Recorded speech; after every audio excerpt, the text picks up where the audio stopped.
Biases. Hi, everyone. How are we? Who's from the diaspora?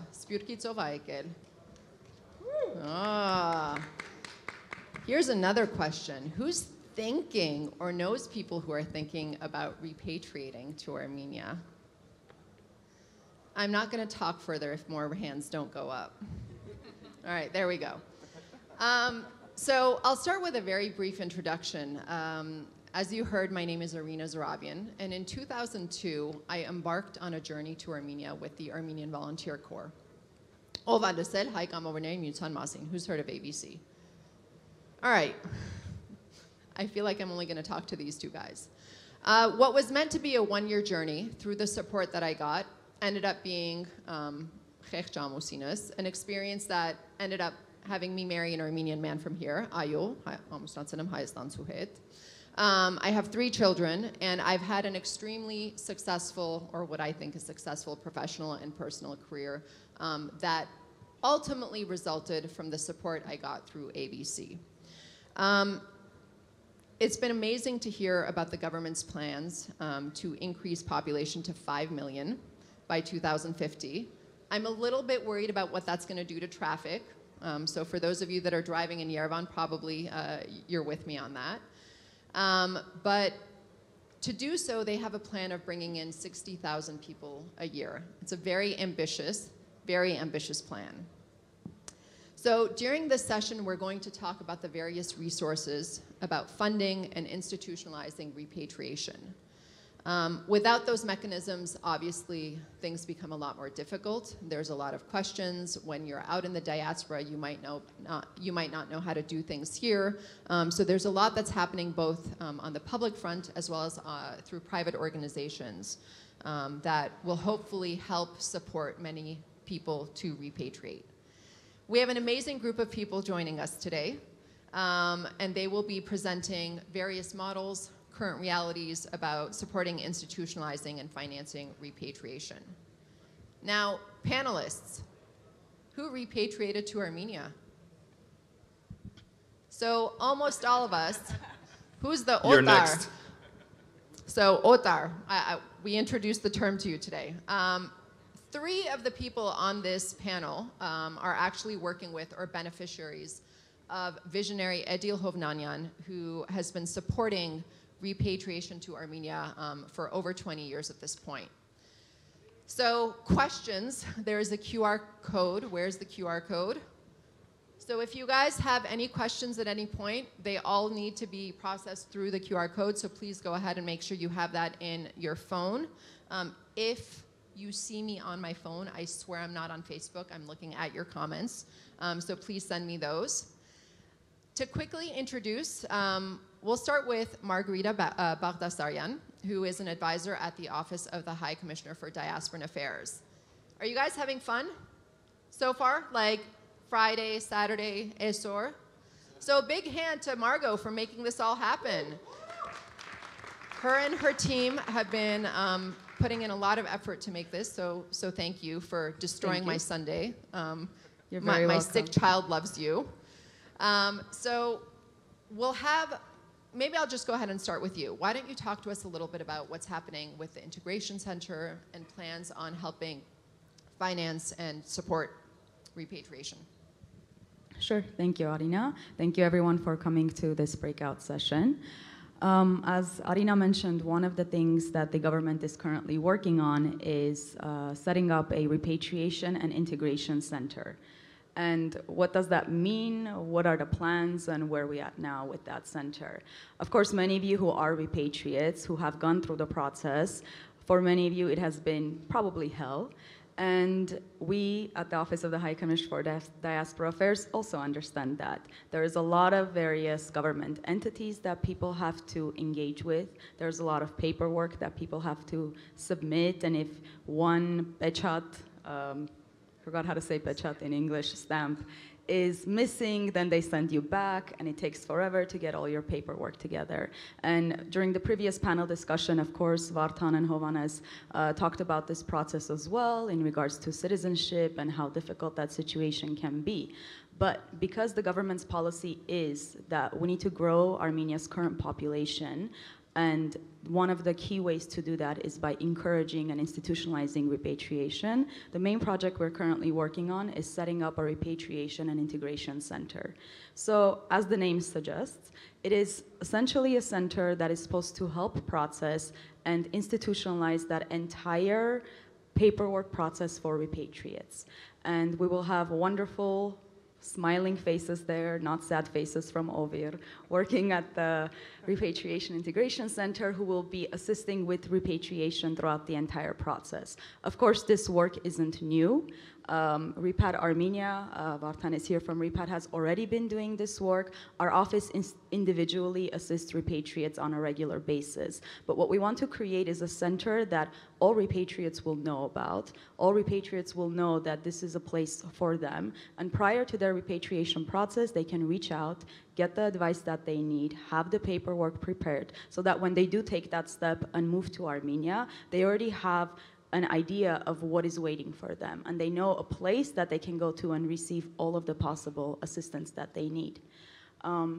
Additionally, we want to create, for that place to become a hub, and we want to provide resources for repatriates, free of charge resources. One of the things that we want to institutionalize is providing free of charge Armenian language classes. Many people come in and they're coming from countries where they have not had formal education in Armenian, or they have had formal education in Armenian, but it's Western Armenian and they are having trouble communicating. So the classes will be provided free of charge to repatriates. They'll be able to take those classes. We actually came up with a really interesting model with a nonprofit organization and an education organization where we help, especially those who have learned Western Armenian, be able to engage with Eastern Armenian. Our problem with Eastern Armenian, of course, is that we use very, very many Russian words. And for people coming from countries where Russian is just not taught in school, that becomes a problem for them. Of course, we want people to continue speaking Western Armenian. The goal is not to change that. The goal is to also introduce some of the words that they're going to associate with, some of the phrases that they don't have, so they won't have any issues about that while they're in Armenia. Although our center isn't ready yet, that portion of the program, we did a pre-launch of it this year, and around 300 people were able to take advantage of those classes. We've been hosting them in our office since, I believe, April is when we started, with various groups, with various levels of understanding. In addition, as well, as Arina mentioned, one of the main supporters of the Integration Center is the Hovnanian Foundation. They're actually providing a space free of charge. So we want to set up this model of public-private partnership. We want to introduce this as a possibility throughout all government programs, especially when it comes to such ambitious goals as having 60,000 people repatriate. It's really unrealistic to imagine that the government can do that on its own. So creating this public-private partnership model, which is very new for our government, most of the time when we were having these conversations about the legality of it, a lot of bureaucrats would just stare at our faces and ask, well, why are you doing this? Why are you doing this like this? We don't have a process like this. So really creating this also as an institution, that the diaspora and diaspora organizations are involved in the repatriation process. They are active, whether they are financing or providing the professional knowledge, that they are part of that process. It's no longer just an individual's decision, that the diaspora understands that they need to play a role in this as well. And I think with the Repatriation Integration Center, this will become a reality. We are currently in the building process, so we have a wonderful location that the Hovnanian Foundation is providing us. It's in the same building that Birthright Armenia is in, that Repat Armenia is in, that AVC is in. So a lot of Repats, a lot of diasporans already know about this building. And we'll have wonderful 300 square meters of space that's beautifully designed that will be ready in January. Fingers crossed. I can't, vouch for all the construction. So hopefully the space will be ready in January and we can provide all of those services free of charge to our repatriates. I remember when I moved to Armenia and I started learning some of these words. I thought I spoke Armenian when I moved, and I realized very quickly I didn't. And so I would go back to visit my family and I would start using words like nafsyaki that I was certain was Armenian. But yeah, so when I speak Armenian and I throw in Russian words, just know that I actually think that they're Armenian. So I'm glad about that. I'll take advantage of those Armenian language classes. So Vartan, who you hopefully all had the pleasure of meeting in the panel earlier today. One, I love him because he's learning how to play tennis so we can play together one day. I'm still waiting. Improving my tennis skills. Improving, that's right. He is the executive director of Repat, Armenia. He moved here 12 years ago, and he is here, and he has gone through a lot of sort of the ups and downs of not only being here professionally, but also having a family. Previous to that, he was a deputy minister with the Ministry of Diaspora. And as long as I've known him, he is a person who really believes that every single one of you, your friends, your relatives, you all need to somehow be engaged in Armenia, hopefully longer term. So Vartan, if I can ask you to take the floor. Sure. Well, I need to, I'll try not to repeat myself because I was telling quite a lot of things during the previous session. I think it's a very important question. Basically, first is what institutional set is the most efficient for Armenia to work with repatriation and with immigration, by the way, as well, because I think that Armenia never had a proactive immigration policy, and taking into consideration all the circumstances, we really need to develop that as well. We are always reactive, and in terms of mass repatriation, in terms of forced move waves, starting from 1990s, we had always kind of this reflective thinking, and let's try to do something, whatever. We really need to change that culture. And to do this and to overcome this trust issue, we really need to focus on these public-private partnerships. Margarita has mentioned, we are very happy that they will be joining us on the floor, because at least 40% of the requests to Repat Armenia team, which is 5 people, right, relates to public procedures. So as soon as that is over, we'll be able to concentrate more on people's employment, doing a business, networking, and integration with the repatriates as a first stage, but also becoming part of the local society as well, because final integration is when a person becomes ayastansi, right? Doesn't matter if he becomes a citizen or not. I mean, if he becomes a citizen, it's even better, but he just needs to become a ayastansi. But when we talk about institutionalizing, so first, public-private partnership is definitely should be the format for most of the initiatives. Working with repatriation should be apolitical. That's number 2. It should be out of any political party's context or elections. It's just above of it, as well as anything which relate to diaspora-state relations should be above of the kind of internal politics. And the third is we need to start working with the diaspora, institutionalizing our work there. I've mentioned embassies, consulates. They should be providing very good quality language courses, but not only. We need to send the right messages to people about professions which are in need in Armenia, right? We need to have robotics classes there. We need to have Armat laboratories there to teach people, to provide them with competitive advantages. If they stay in those communities, they will understand that they will benefit from it for free.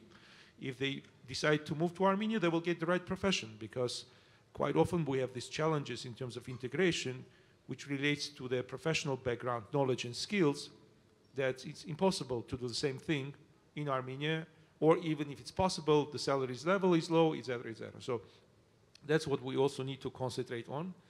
I've mentioned that one of the ideas would be, for example, that can be developed together by the diaspora and the state, is developing endowment fund for repatriation as an idea, which will be able to subsidize repatriation of specific groups to Armenia. If we're talking mass repatriation, it's very much about subsidy.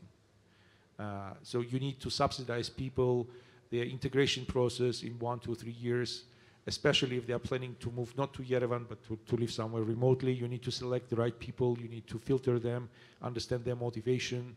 So we as an organization, Repat Armenia, for example, implemented a couple of pilots in the end of last year and this year.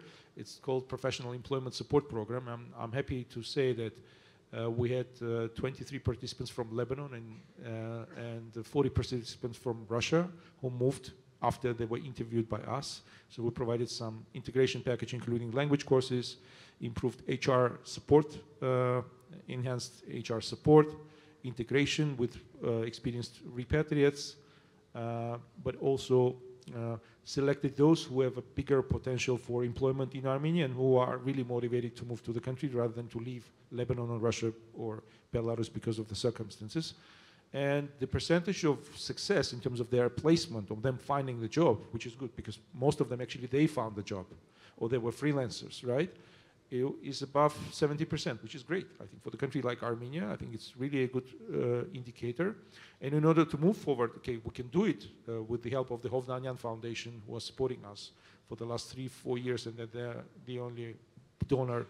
But if we talk about scaling up, I think the public-private partnership is the right format to do these things on a much bigger scale and to keep the efficiency and to attract more people. So that's what I would like to say at the moment. So the previous panel, they mentioned how important it was for people in the diaspora to know what they'll be doing when they move to Armenia, to have a job. And you know, there are definitely a finite number of jobs, finite number of professions that we will be able to bring in from professionals from the diaspora. I had the fortune of meeting our next speaker, Patrick Elliott, in the context of the summit. I loved him immediately because he describes himself as an outlaw and persuasion badass. So be careful if you ask him some interesting questions, he might come right back at you. But in today's world, he has taken the stance of, yes, it's great if there are opportunities that bring themselves up, but how about figuring things out on your own?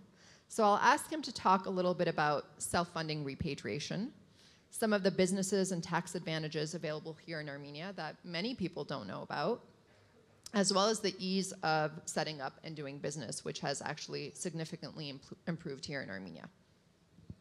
Thank you. So first and foremost, as you can tell by my name, I'm only half Armenian. My credentials, if we're going to list them off, I'm born and raised in Canada. I've been living here for 1.5 years. I've had a baby here. I have 2 companies registered here, and I've hired 7 employees here. So I've been here, and Armenia is the 5th country that I live in. I moved here from Poland, where I spent the last 5 years. I met my wife. I'm sharing all this stuff with you because my general message in a nutshell ultimately is that one of the many problems that Armenia has, it's many problems, but one of them is a branding issue. There have been some really monumental institutional changes since 2018 in particular, but even beforehand, as we're slowly creeping in that direction. But I would say the last few years have really accelerated that, and in spite of global pandemic and a war, there have still been some really, really, really impressive changes. And so what I mean by the branding issue that Armenia has is that the first question that any diasporan will ask is, okay, but how will I make money there, right?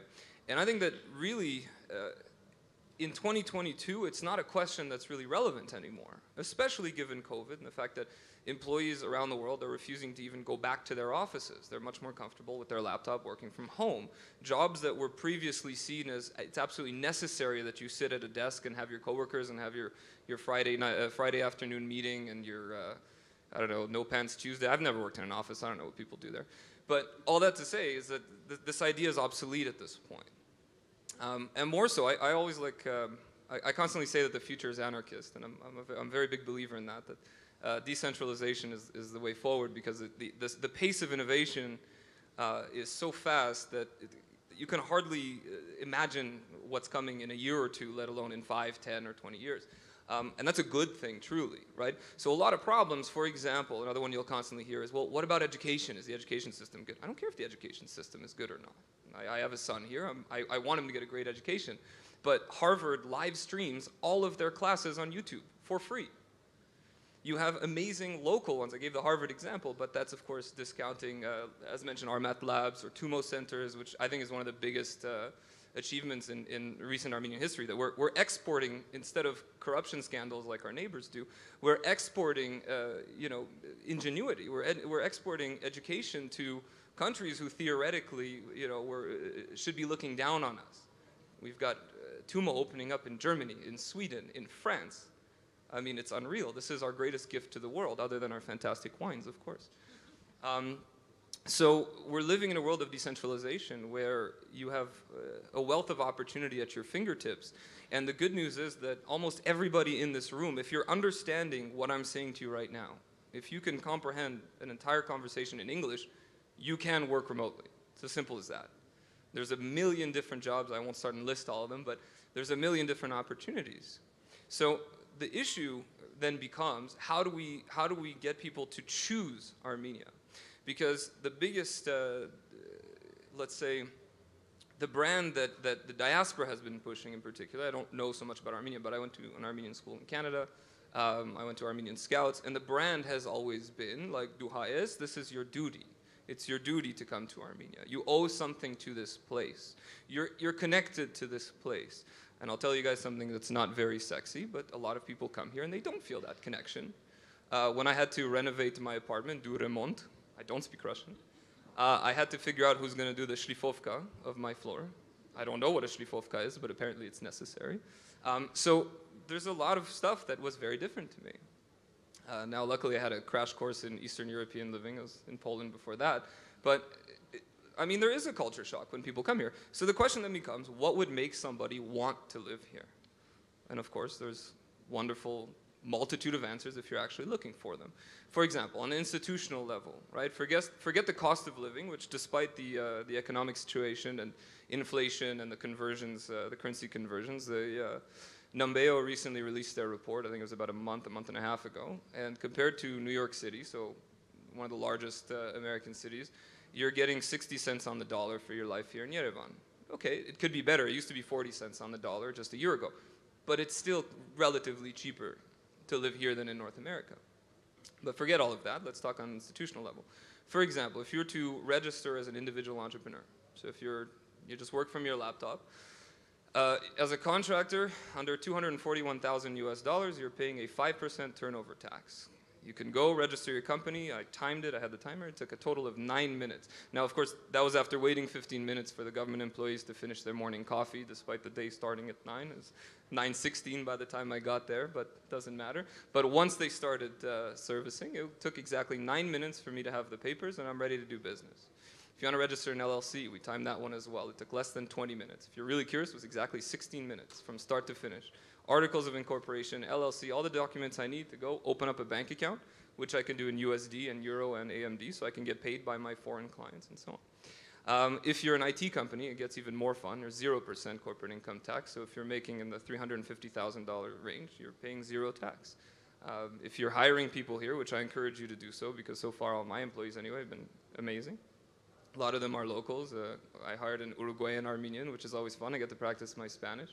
But there's no lack of talent here.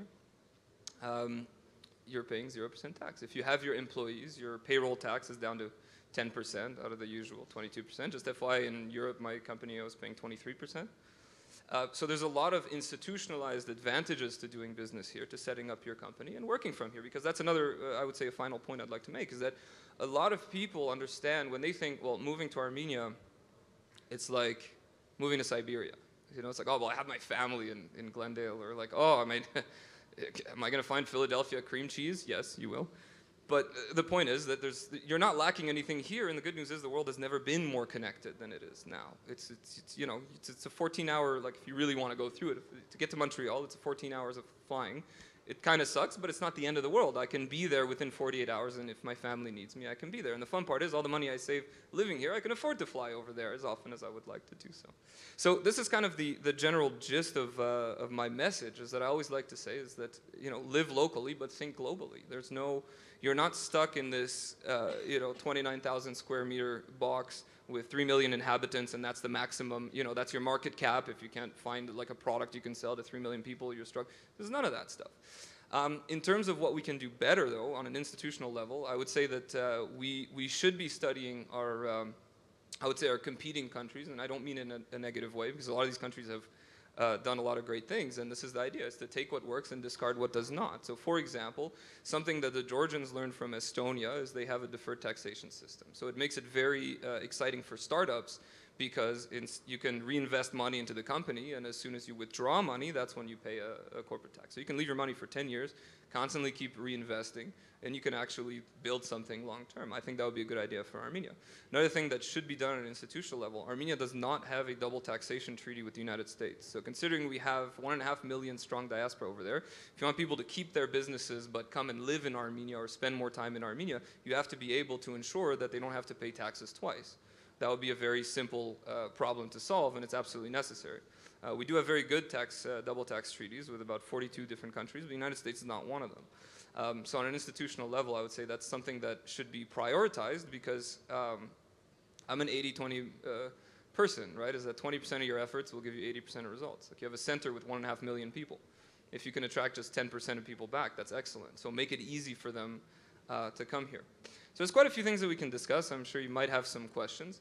But all this to say that I like to view this as a foreigner. I don't look like a local. I don't sound like a local. My name is not local. My wife is foreign.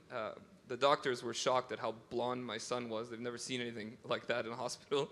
You know, compared to the hairy Armenian babies, they're like, "What is this? Is a potato?" Anyway. But all this to say that, you know, I like to look at Armenia from the lens of a foreigner and compare it to the other countries I've lived in. And objectively speaking, this is a great place to live. I'm not here out of duty. I'm not here out of patriotism. I'm not a big believer in hayre naseruchun.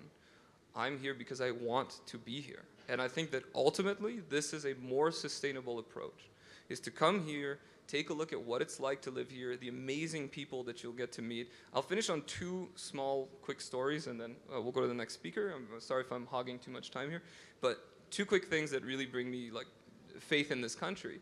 I was at a bar with a friend of mine, and it was a basement bar, so it was about 30 people there. And my friend is from New York City, he's also a repat here, and he says, look around this room. He says, you have no less than 7 CEOs or startup founders in a room of 30 people. What other country on earth will you see this kind of concentration of talent, where it's so easy to network, have an idea, build something?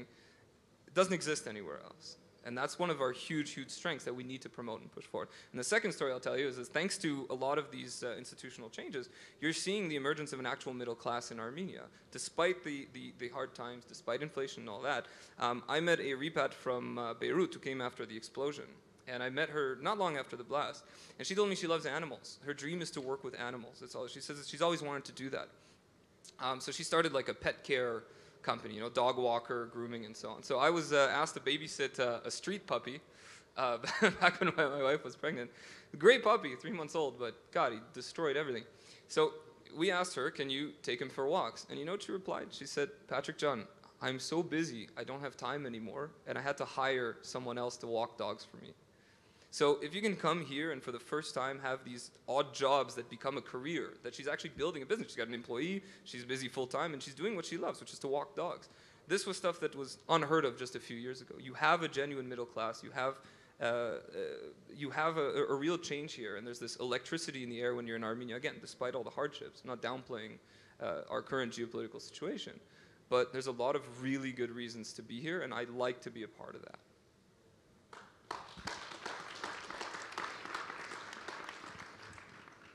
Over the past year, the Armenian Volunteer Corps has seen an increase in the number of foreigners coming to volunteer in Armenia. People who literally are spending their own money to fly to a country they've never been to, whether they're from China, everywhere around the world, Iraq, Estonia, and you ask them at the end, we debrief every single one before they go, and they do not want to leave. We do have something magical in Armenia. And living here and being here is definitely a dream for many. So our only non-Armenian speaker, Michael Newson, is a senior specialist for labor mobility and social inclusion for the International Organization for Migration. So Michael John, hopefully you know John and what that means by now. Talk to us about the programs and models that you think would benefit Armenia and its ambitious efforts to attract such a large number of diasporans annually. Thanks. That's a good question. I really do want to engage with what the other people have been saying as well, because I do want to build on some of that and note that, indeed, with the growth of remote work, we've seen a lot of returnees taking that on, not just in our... Close. It's really close already. That's better, yeah? Okay. So even prior to the pandemic, we saw in Western Balkans people leaving their jobs in, say, France or the UK and coming back and working remotely. This is something that IOM is working more on recently as well. We've got a partnership with Upwork, which is the largest, one of the largest freelancing websites, platforms in the world, where we're linking displaced Ukrainians with job opportunities, usually working with Ukrainian diaspora as well to get them opportunities on that platform. More recently, we're working with a company in Toronto because more and more things can be outsourced. More and more services can be outsourced. And this company called Hi Percy, I believe, outsources cashier jobs. So you go to a restaurant and you touch a screen and someone greets you, but that person is not in Toronto, that person is in Paraguay, or that person is in Bolivia. And we're, again, trying to work with them to hire Ukrainians who can actually take on this possibility as well, people who have been displaced by the war. So there are a growing number of opportunities for remote work. Usually we think of it as IT work, but increasingly service work that doesn't require huge amounts of skills can be done. So these are opportunities for countries that have trouble with internal economic growth to benefit from this. And we see it with a number of returnees in a number of countries. And building on the issues of language classes and public-private partnerships, we're also working with Coursera to deliver language classes to migrants going to Korea, to give them initial Korean language classes. And something, again, could be thought of working with Coursera or with Duolingo or whoever to deliver online Armenian classes to people who want to return as well. But that's not what I'm supposed to talk about. But it's a testament to how interesting all the discussions have been thus far that I went there. Initially, I was going to speak about the challenges with centralizing return policies and return and reintegration systems. But now understanding that you want to attract 60,000 people a year, maybe I've got a different opinion. But I think in the first session, what we heard was two things that I firmly agree with, and we've seen in every country that we work. The main problems are institutional and communications, and especially communications. Governments everywhere tend to be very bad at communications, and people don't tend to want to engage with the government. Neither do I. I'm in a fairly privileged position when I go to Canada or even working in Austria, and I really don't like talking to the government that much. Their communications are bad, their systems are difficult, so we need to really work on communications with diaspora, developing communication strategies that attract people back. I guess a point on that is the reason I would urge against centralizing return and reintegration programs is because there's such a diversity of services that are required that having it all in one organization simply doesn't work. There are services required across a range of ministries, meaning that doing that type of coordination within one particular department or ministry becomes impossible and becomes duplicative of what other government ministries are doing, which then creates tensions, of course, between different ministries, and then chaos ensues. So I think we also need to look at, especially if you're looking at attracting 60,000 people into the country a year, you need to look at your pipeline. This is not just about reintegration and developing a reintegration center for people who have arrived. What is your pipeline of people arriving, and how do you bring those people in? How are you attracting them? How are you communicating with them? All of this needs to be considered, and taking into account what your capacity is. If you're reaching out to try to bring in 60,000, but you only have capacity to reintegrate 20,000, guess what? 40,000 people are going to have a bad experience, and they're going to be telling everyone about that. So you need to think about it across the spectrum of that pipeline. And to scale up is a real challenge. So I think that we need to look sort of carefully and slowly at how you scale up to 60,000 people. But one thing I always tell governments that are engaged broadly in diaspora engagement, but also in repatriation programs, is that you really need to see diaspora engagement as a marketing activity, largely, similar to the private sector, where you are trying to market, you're trying to brand, as was said before, you're trying to brand Armenia. When they think of Armenia, what exactly do you want them to think? And what's that going to do for their motivations to return? So it's an exercise in branding, and for that you need to understand your market. And this is what Ilona in the previous session was talking about, doing this diaspora mapping, which is really sort of a segmenting of the market. These are the people that you have, these are the skills that they have, these are the interests that they have. And not everyone's going to be interested in returning. But these are the groups that you have, and these are their interests, these are their needs, these are their wants, so that you can then develop a successful communications campaign to attract these people back. So step one is really segmenting your market and figuring out who wants to return and who you want to return and where that match exists. Step two is developing a communications campaign. And this again is where we see lots of governments, I won't say fail, but struggle, let's say. And I always tell governments that having a diaspora conference is not a communication strategy. Everyone thinks, you know, we'll do this once a year and then we communicate with the diaspora, it's done. No, this is a tool for communications, which is part of a broader communication strategy that happens 365 days a year. And if you're not doing that, you're not attracting your diaspora to work with you. So I think these are some of the challenges that we see, not just in Armenia, but across the world. I don't know how I'm doing for time. Are we okay? Yeah? Okay. Then very briefly, I think some of the other things we need to look at are what types of programs you're putting in place. And this is something that governments tend to put on autopilot as well, without actually considering what they're trying to achieve. I see this all the time in immigration. I see this also in repatriation. I talk, I mean, not to name names, talk to a country very close to you about their immigration policies. And they've got policies for investment into investor immigration. They've got policies for international student immigration. But you ask them, what are you trying to achieve? What do you want these investors to do? And are they actually doing it? I never get a good answer. They're not really sure. Do we want to bring in money? Do we want to bring in jobs? Do we want to bring them to the regions? They just put them in place and put them on autopilot without actually thinking about what they're trying to achieve with all these different programs. This particular country has 20,000 Indian international students studying in their universities. What do they want to do with these students? Do they want them to just study and return home? Or do they want them to integrate and take up high-end jobs in the country? No one could give me a good answer.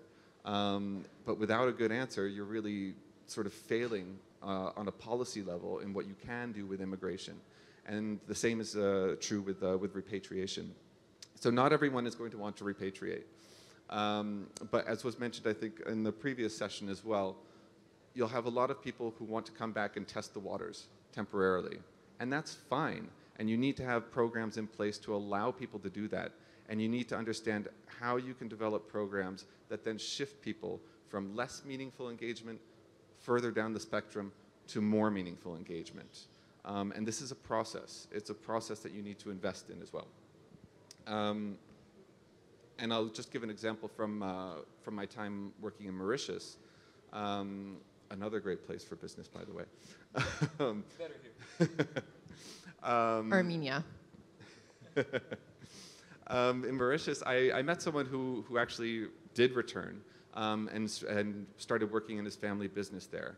And he got the job offer while he was on vacation in Mauritius. And I asked him, had you gone back to Canada and your uncle had called you up and said, do you want to work for me in Mauritius, would you have accepted it? The answer was no. He only said yes because he was in Mauritius and he felt that sort of intangible belonging to Mauritius while he was there. So there are moments that you can connect to people. There are really clear moments where you're able to connect to your diaspora better and have a higher likelihood that they will return and they will remain.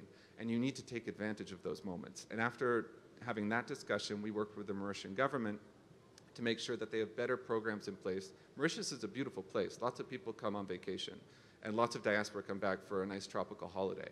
And the government was doing absolutely nothing about reaching out to them while they were back in Mauritius. And as a small island, everyone comes through the airport. All you need to do is see someone coming with a Mauritian passport who lives abroad and give them a slip of paper saying, welcome home, here's some information for you, and here's where you can go to get more information about living in Mauritius. It's so simple. And that's what they did, and it made a huge difference. So there are small things that can be done and sort of small low-hanging fruit that can be achieved as well through proper communications channels. Let me I'm quickly conscious of the interrupt time. you Yeah, with yeah, that. yeah, I'll stop I there. actually want maybe Margarita to jump in and talk a little bit about the efforts.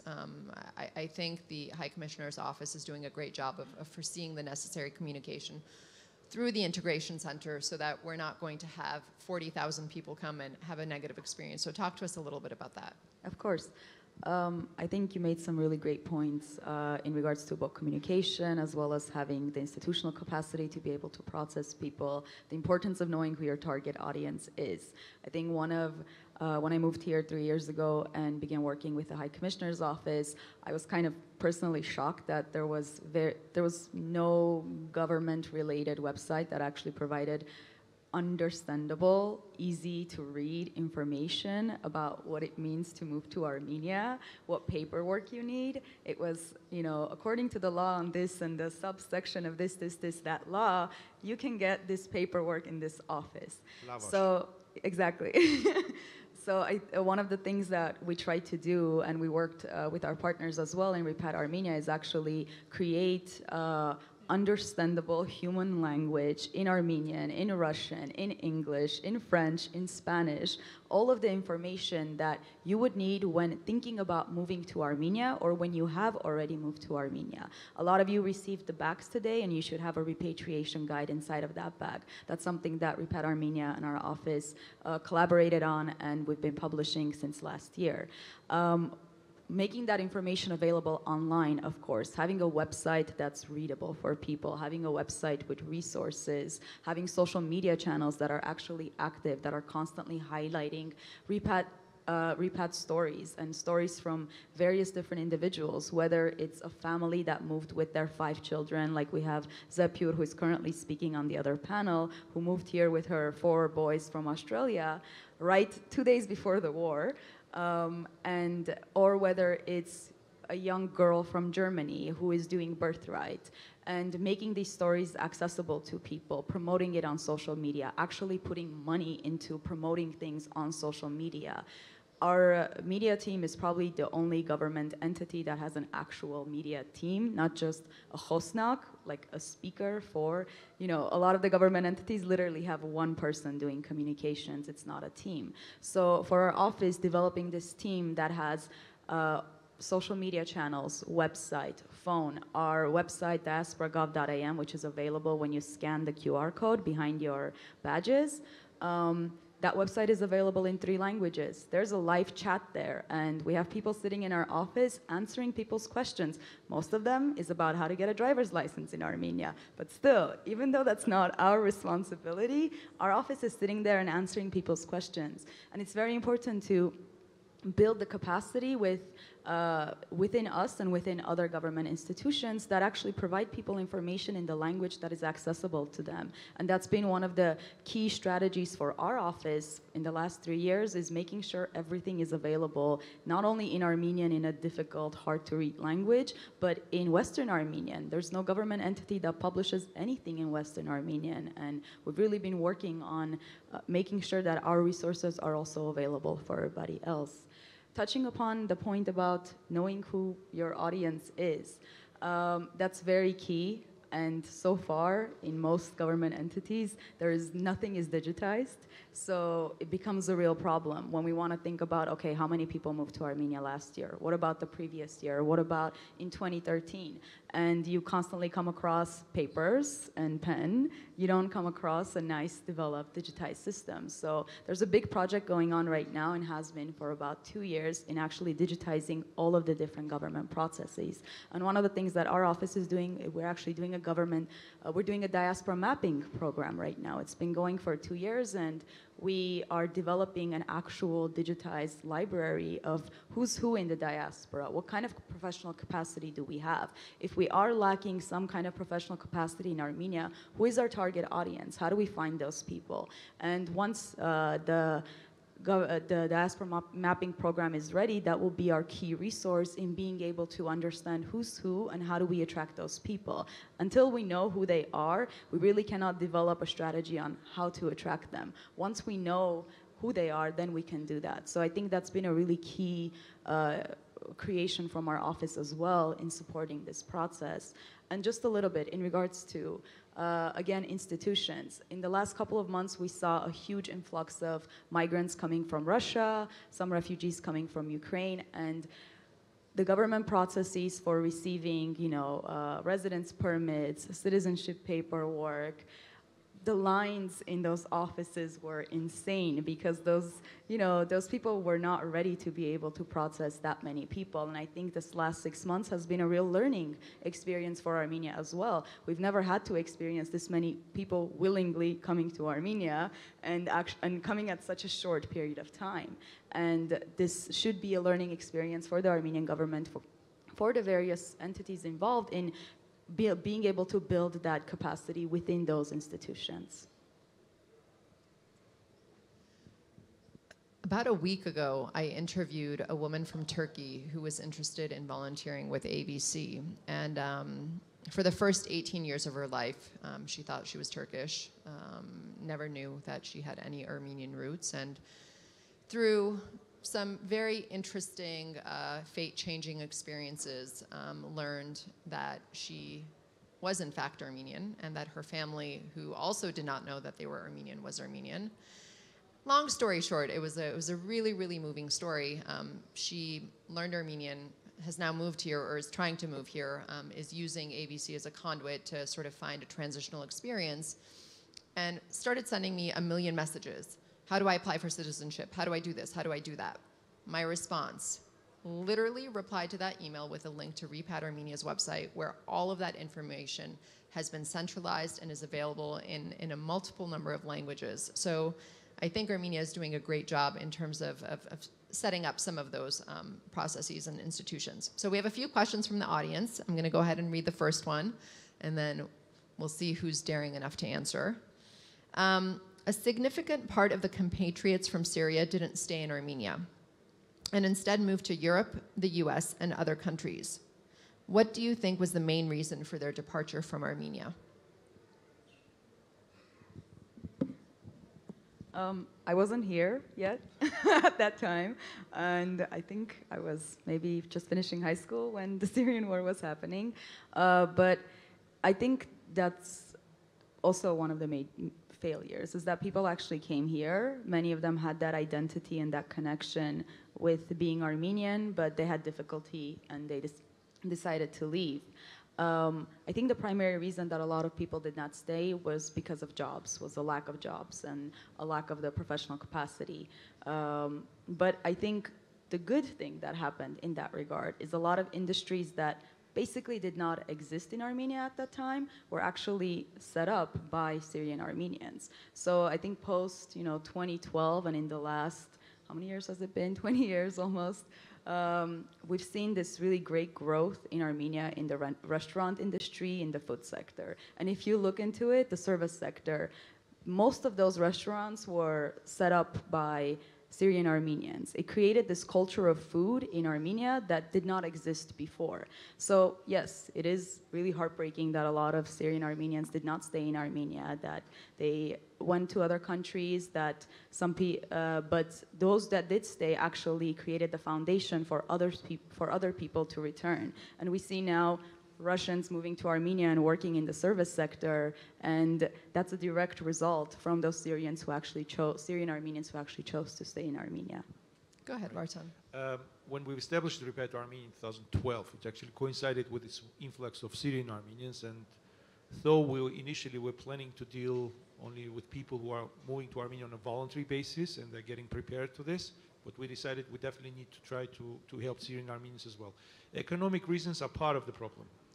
I will mention also some other issues which is important to understand. And by the way, because the government, with the delays, but introduced and developed some support programs, we've managed to achieve more than 50% stay rate. Approximately 50% stay rate from the Syria, while if we talk about Iraqi Armenians from 2004 to 2007, I think 20% stayed. If we talk about Armenians from Baku, Sumgait in the beginning of the 90s, again, the percentage is around 20-25. In general, when you talk about forced move waves, it's much more difficult to manage because there is less sustainability, much more difficulties. And here are several issues which I would like to mention related to Syrian Armenians. First, there was no consensus in Armenia and the diaspora about their destiny. So there was no consensus about whether diaspora in Armenia wants them to stay in Armenia, right? I even can say an interesting thing. There was a diasporan program to promote their move to Canada, but there was no diasporan programs related to their integration in Armenia. That's number one. The second is a lack of pre-repatriation opportunities and experiences with Armenia. So the community, especially from, even there was a difference between Damascus and Aleppo or other regions, but because they didn't really have an experience of studying here or going through volunteering internship programs, very little, the integration, which was much more problematic, and the subjective emotional elements of their perceptions, prejudices were quite high. To overcome those prejudices with the trauma of living Syria with little resources, with a lot of losses, is a very difficult thing. And here where really diaspora and Armenia should have worked much more effectively and put more resources on this. So it wasn't done properly, to be frank, but still we had some good programs developed, and that's the second reason. The third is their economic model was completely different. And their adaptation was supposed to take time. And the government should have spent more resources on understanding that they really need support before they understand that their model should be different. Instead of just helping them to develop businesses the way they really did it is in Aleppo or other places. And we had a lot of negative experience just based on that. Right? So I would mention only those three. But as Margarita has mentioned, their influx, the impact on Armenia's development, so the number wasn't very big, was really strong. And in terms of hearing Western Armenian, understanding the differences, appreciating the differences which we have, diversity, I think especially in Yerevan, much less in the regions, I can definitely state that the integration environment and perception of diasporans or repatriates now and 10, 12 years ago is completely different. There's a huge difference in a positive way. I just want to touch up on one thing as a total non-expert. There's another element that I think is not discussed enough. This is kind of the tragedy of this, is that the situation was, they were kind of before their time, the Syrians, because I'm seeing a very different attitude with the Beirutsis who came after the blast. I don't know the percentages, I'm sure Vartan would know much more, but the ones that I interact with are pretty much convinced that they're here to stay, and they've already set up businesses and so on. But there's also external factors, and this is kind of ties into my overall point, that any kind of institution that we have here would not be able to deal with anyways. And the example from the Canadian perspective, because I have family members from Aleppo who took advantage of this, is that the Canadian government, in their infinite wisdom, just declared that having a Syrian passport allows you to declare refugee status in Canada, blanket. But that meant that that wasn't taking into account whether they lived in safe countries or not. So a lot of the Armenians here who had a Syrian passport, if they had to choose between going to Canada, where a lot of their family members already are, where there are social services that exist, or stay and try to duke it out in Armenia, a lot of them chose the easier, I would say, path, which is Canada. And I don't blame them for that. But again, these are things that we can't, you're not going to compete with the European Union offering an apartment in Berlin and 800 euros a month stipend for Syrian refugees. So this is something that the Diaspora Commissioner's Office asked me 2 years ago. They said, how can we incentivize, diasporans to come here? How do we kind of brand the country? What kind of services can we offer? What kind of incentives? And I said, you're looking at it you're going in the wrong direction. We're not France. We can't roll out the red carpet and give all the free stuff that you can imagine. So if you can't compete in terms of giving people stuff, go the opposite direction. Make it as easy as... I should be able to sneeze and get an Armenian passport. It should be that simple. I should not have to deal with OVID and multiple offices, especially in a country that is being depopulated. You throw the freaking kitchen sink. So this idea of they just announced it, citizenship by investment. It's receiving a lot of criticism. I think it's a good idea. I think we need more good ideas. We need to keep doing whatever we can and make it as easy as freaking possible to come to Armenia, to settle in Armenia, to set up a business in Armenia. And this is the way, this is the advantage that the Armenian community has, is you're not talking wave after wave after wave of mostly uneducated and destitute people. You're talking about highly educated diasporas, highly successful diasporans. You're talking about, again, for the most part, you're talking about business-savvy diasporans, whether that's in France, Russia, the US, Syria, Lebanon. Argentina is another really good one. I mean, again, 80-20 rule, right? The least amount of effort will give you the biggest amount of return. When the civil war started in Ethiopia, Israel sent army planes to pick up a tribe that to this day there is no consensus whether they constitute as Jews or not, and Israel would not take that risk. They sent planes to get their people out and bring them over here.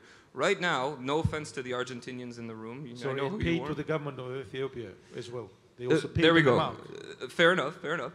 But the point is that right now, the situation in Argentina is not going to get any better. You can, 10 years, call me up and you bet me $100. The situation will not get better. It's getting worse. Their average salary is on par with Armenia's salary. You have 120,000 Armenians there right now. Get 1% of them over here, and as we just talked about, just a couple thousand Syrians changed Armenia's entire services industry, like completely. I mean, waiters actually smile at you. I've been coming to Armenia since 2003. It was a mess. Get 1% of them. Like, this is where the outreach needs to be. It's like, it's not going to get better over there. Come home. You speak Armenian, you speak Spanish, beautiful. You have educated people that can come here and set up. But the goal is not, we're going to give you a free apartment, we're going to give you this, or maybe part of that. That's not to step on anyone's toes. It's not my expertise. But it should be so easy that I can just get on the plane and get over here and I'm settling in. That needs to be the end goal. I don't care if you need to fire everybody and just develop an app where I can repatriate. I don't care how you do it, but it has to be easy. If you can't promise me a bunch of stuff, then get out of my way. That's the simplest way through. So there's a...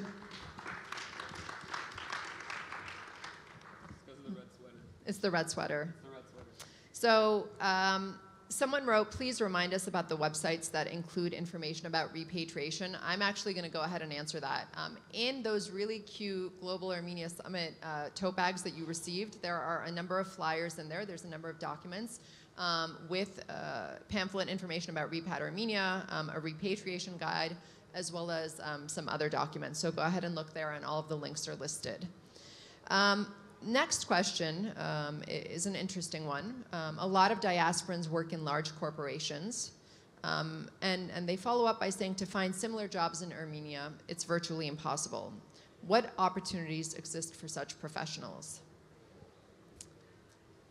Vartan, I'm looking at you for this one. I was one of those, actually, before moving to Armenia, but I didn't continue my career in Armenia. So I had to change my career because repatriation was a priority, and I'm very happy that I'm doing something which is part of my life. I really enjoy doing things related to state diaspora relations or repatriation related. I think very few people in this world are happy because they do things which they really love instead of just doing a job and getting a salary. Though the salary is completely different. Like, let's put it aside. I would say the following. They need to think about opening branches of their businesses to Armenia, concentrating on freelancing, sometimes changing their career path. So I was in real estate development, I was in working in international organizations, but if I would have been waiting for an opportunity to be a part of, let's say, $50 million real estate development project in Armenia, most probably I would have moved only 1 or 2 years ago instead of moving 12 years ago. So they should be flexible enough to think about other opportunities. We can't create artificial job places here. Some other nations like Irish, Scottish, they have interesting models of first engagement and then creating newer opportunities and then creating also an opportunity for a physical move of top managers. But we are quite far from that at the moment. So let's be realistic. And if you want something, you need to be ready for a change. If you're ready for a change, move it, take the risk, but also take the advantages of what you've achieved after you made the risk. It's a different, because if you work in corporation, it's a completely different model rather than doing a startup, right? So Armenia in some cases is a startup. Startup, same, you can live, let's say, in an apartment. You can rent a very good apartment somewhere, but it's not yours. Here, you need to build your own house. It's difficult. You need to contract local contractors. You need to get funding. Most probably, you won't be able to finish it in several years. But if you like that journey, if you think that it's yours, just take that step. and don't think about circumstances. You always can change your mind. Don't think that something which you've decided is final. You always need to try. That would be my recommendation for people who are doing this type of a career. And with that attempt, I think it's really important to know that there are opportunities in Armenia that allow the diaspora as well as non-Armenians to try out Armenia, right? To consider coming here for a shorter term, have organizations actually help you find sort of the perfect match or a customized match of places that you could possibly work with. We had a German gentleman, an Armenian German gentleman, who ultimately, he was a biomedical engineer. He started an association here and is contracting with German companies in Armenia. So he literally did what he's passionate about, and he is now bringing in German business to Armenia. So it is possible, and there are so many resources amongst the High Commissioner Office, Repat Armenia, and there are now a lot of tax advantages for you guys to consider doing that. I think we have only 4 minutes, so I'm going to go with my final question that we've received.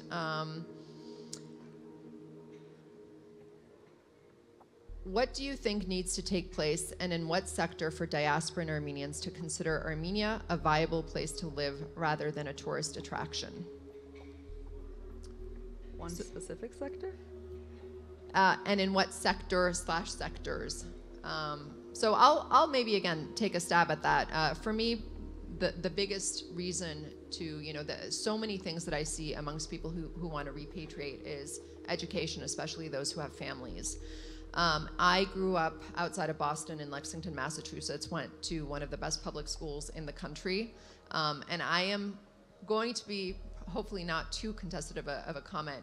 I'm really pleased with the education that my children are receiving. They initially started out with public schools and they went to private schools. There are opportunities, and there is a lot of work being done. So I think, again, where you see there are gaps, where you see that there are sectors that you want to improve, be part of that change. So that I took a stab at that. Margot, do you want to add something? Sure, I'll actually add to it too, because that's a question that we get often as well. Is, well, I want to move with my family, and I have a business. I don't have a problem with moving my business, but I'm afraid for my kids' education. I think there may be some misconception there, and I think, as Patrick mentioned, we have some really great institutions like TUMO, like our math lab. But I think when it comes to public education, that whether that's a misconception or whether that is the reality, and I think there's a little bit of both, people are afraid that their children will not receive the best education possible in Armenia. And I think we need to continue improving that sector. And one thing that I believe we also need to concentrate on, and this is, if you spot the Minister of Education later today, you guys can ask him this question as well, is institutionalizing Western Armenian teaching in Armenia's public schools. It is really important, and not only because we have a problem with keeping Western Armenian alive, but also because the countries where most likely people are going to be moving to Armenia from, such as Lebanon, such as Syria, these kids have an issue with learning these subjects in Armenian. So making sure, in Eastern Armenian, sorry. So making sure that Western Armenian is available in schools, making sure that teachers are also able to communicate with students is going to be a big game changer, I think. So I would concentrate on that personally, but I don't work in education, so I can't. Any other comments? Maybe one last comment, Vartan? Michael? I think, beyond education, which is an obvious one, it's something that everyone brings up who has children, that they want to make sure that their children have opportunities for good education. One thing is trying to dispel this notion that when you return, you cut off the other part of your life. Some of the most successful businesses of returnees that we've seen are people who use their business networks and their professional networks to act as markets for the businesses that they set up when they come home. And you've seen this in the software industry in India. You've seen this in the semiconductor industry in Taiwan. You see this all over the place, where it's diaspora who are returning and then using their business networks to create and expand export markets for their businesses. So I think we need to dispel this notion that for diaspora to think that they're coming back to Armenia and they're cutting off the rest of their life and they're going to live and work in Armenia. They need to see themselves as transnational and look at the opportunities that they can create for themselves in Armenia by using their international professional networks. And I think that's something that a lot of countries could benefit from doing better. Well, thank you everyone for joining us. Vartan, do you want to say one final thing? If possible. First of all, I would like to say that I'm really pleased that we have an international expert on our panel. I would have dreamed of all sections having international expert because it gives both in terms of trust, in terms of thinking slightly differently out of the box. It really helps to understand and to compare and to learn from others. I think it's a very important exercise which we as a nation need to go through. As far as the content is concerned, everything which helps people to feel that they are not just an ID number really works well. Not just an ID number because there's a special approach, even if the country doesn't spend a lot of resources, but this special approach that you are different, you are important to me, I'm ready to help you with integration courses, with a language course. So here are the professions which most probably will be very important for Armenia during the next 5 years, and here are the courses, fast-track courses where you can learn those professions, and I provide it to you for free because I hope that you will come to Armenia. If you don't come to Armenia, in any case, it's your competitive advantage. This is one of the privileges of being Armenian.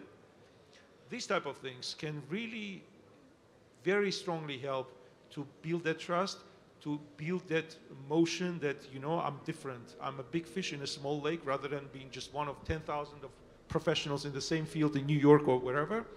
This is something which should be really developed by the state and by the private institutions which are in the pre-repatriation but also repatriation related projects now during the next 1 or 2 years. I don't think that we have much more time for this, to be frank.